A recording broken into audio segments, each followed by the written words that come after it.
Good afternoon and welcome to Peace Be.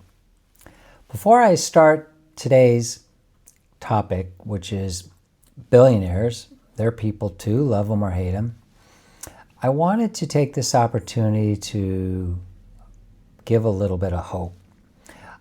What America is experiencing currently and in the last couple of years has been rough. We've seen a lot of things we haven't seen in this country in quite some time, and frankly, our democracy is at risk. We are at peril. And it's not coming from the outside, it's all coming from within the country. And I was thinking about this, and the hope that I wanted to share is that I think that this current situation is like a farmer who is tilling the soil for the first time in many years. And as the farmer tills the soil and turns it up, it exposes a lot of stuff that was buried in the ground. And some things you might say maybe unpleasant or unsightly. You've got earthworms and manure and crud and all sorts of things that have been buried in the soil. But as it's turned up, it's being currently exposed. And that's analogous to the incredible level of corruption and bigotry and racism and misogyny that we've seen, unlike anything I've seen in my lifetime. And as the soil continues to turn over and eventually get packed back down, I think it affords us an opportunity come November this year to plant new seeds, better seeds. We need to elect officials who will be true to the values of the Constitution and what the American people truly hold, to serve the public, to serve the people who elected them in, and to raise the standard of living for all. I think that is the hope this November. And we must seize on this opportunity to plant new and better seeds into the ground. In the topic, billionaires are people too, love them or hate them, I wanted to mention that the potential for good or bad becomes amplified when you introduce billionaires into the equation. It's not necessarily the person per se, but the human traits of greed, lust for power, pride, which can result in damning effects upon a society, people, and economy. Believe it or not, the Bible does discuss societal economic topics. So let's begin. In Romans 13, verses 6 and 7, it states, "Pay your taxes. For government workers need to be paid. They are serving God in what they do. Give to everyone what you owe them." Certainly, not all ultra-wealthy are selfish, but some are, and they take and rarely give. Some billionaires don't even want to pay their employees decent wages or decent working conditions, or they don't even want to pay their fair share of taxes. So the question must be asked, do billionaires care about their country? About the well-being of these United States? The country where they create and make their fortune? Or do they look at America as merely a vessel by which to drive sales and extract revenue? Is there any evidence of American patriotism with the 1% billionaire class? I have to ask this question in light of the fact that Congress and the President do not currently serve or even care about its citizens or making life better for all. When billionaires bribe elected officials and even write some of their own enforcement laws, it poses the inquiry, is there even honest consideration and weighing of costs versus benefits upon the communities in America, its people, its environment? Or are they fixated solely on their profit and Benjamins, and to heck with anything or anyone else?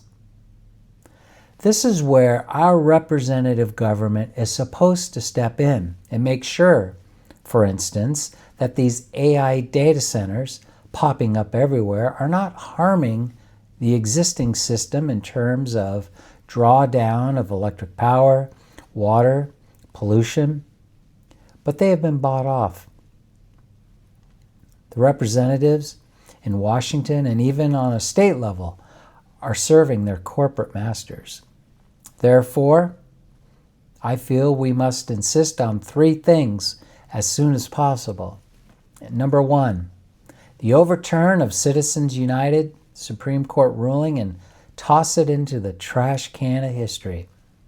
Big money out of politics as it corrupts government and dilutes our democracy. Number 2, reset the marginal tax rate to 50% as per pre-1980 level on wealth and income over $2 million per year. Reagan in 1980 slashed the rate on millionaires and billionaires from 50% to 28%.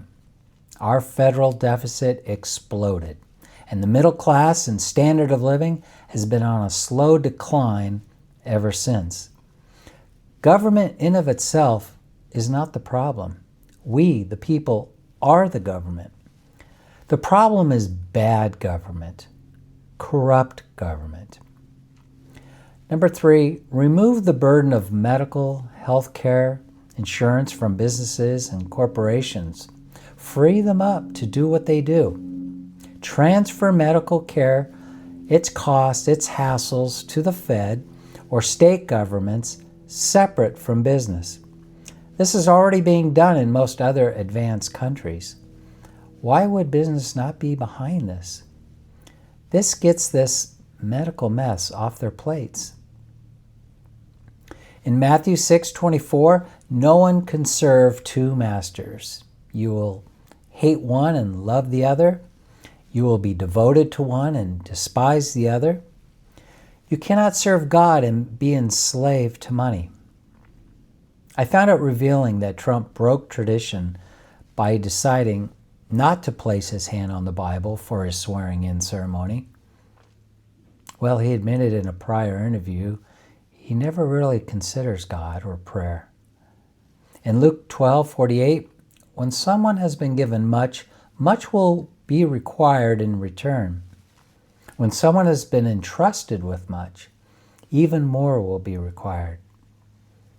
Highly successful people can sometimes develop amnesia and forget about all the support they had to help them get where they are. They think they accomplished everything all by themselves. But as a reminder to some in the 1% billionaire class, they have benefited from publicly educated employees, the use of public infrastructure, public roads, freeways, bridges, railways, ports, and airports, the protection from police and fire, and likely tax breaks and other incentives, which ultimately falls on everyone else. So yes, I think the billionaire class should demonstrate their patriotism and devotion of country by weighing the needs and concerns of the community they do business in. My rule of thumb has always been on this matter, do no harm, such as not running high voltage power lines across small towns and cities, polluting waters and land, or extorting cities for favorable financial terms, like NFL owners pitting cities against cities, zeroing in on much-needed public funds to help pay for their vanity stadiums, monuments of the ultra-wealthy. It's take, and take some more. And this needs to change. The torches and pitchforks are coming out. Like government, wealth is not inherently bad, just exploitive wealth, used or used to corrupt. That is bad. Money in of itself is not evil, but rather the love of money is evil. In 1 Timothy 6:10, for the love of money is the root of all evil, and some people craving money have wandered from the true faith and pierced themselves with many sorrows. It's because the person has put money before God. Their own conceit leads them to believe that they need no one, even God. After yet another election cycle and all the previous promises made, we are accustomed to the Fed immediately doing these 5 things. Number 1, another large tax cut for the corporations and the rich. Number 2, stripping away regulations that protect the integrity of our economic structure. Number 3, go to war. Number 4, blow up the federal deficit. And number 5, then later claim we have no money to do anything else. Rinse and repeat. You never hear any more proposals about plans to accomplish anything in the future. No bold new visions or national scale goals, such as putting a man on the moon in the 60s. For instance, no commitment to finding a cure for cancer once and for all, for eliminating all child hunger in this country, or a national strategy for reducing the crushing burden of student college debt. Nothing for the average working Americans. It was a massive fight in Congress just to get the Affordable Care Act, ACA, passed. The President's and Congress's priorities are not our priorities. There is a huge disconnect. And you may ask, how did this happen? Well, simply, they lied to us. They promised one thing to get our vote. They got into office, shut the door, and began ringing up all their large corporate donors. And you and I played like suckers again, like Groundhog Day. This charade must end. And as I see it, we Democrats, Republicans, and Independents must join together, as the fight is not between us, left and right, but those attempting to create an economic class system of haves and have-nots, rich and poor, eventually limiting personal freedoms, invading our privacy through ever-increasing surveillance. That ladder of upward mobility has a few less rungs on it today than it did in years past. Do you think it's a coincidence that the middle class has been shrinking while the 1% Epstein class has been waging a stealth war against us for decades? It's 2026, and it's hardly stealth anymore. They are not even hiding their contempt for the middle and working class.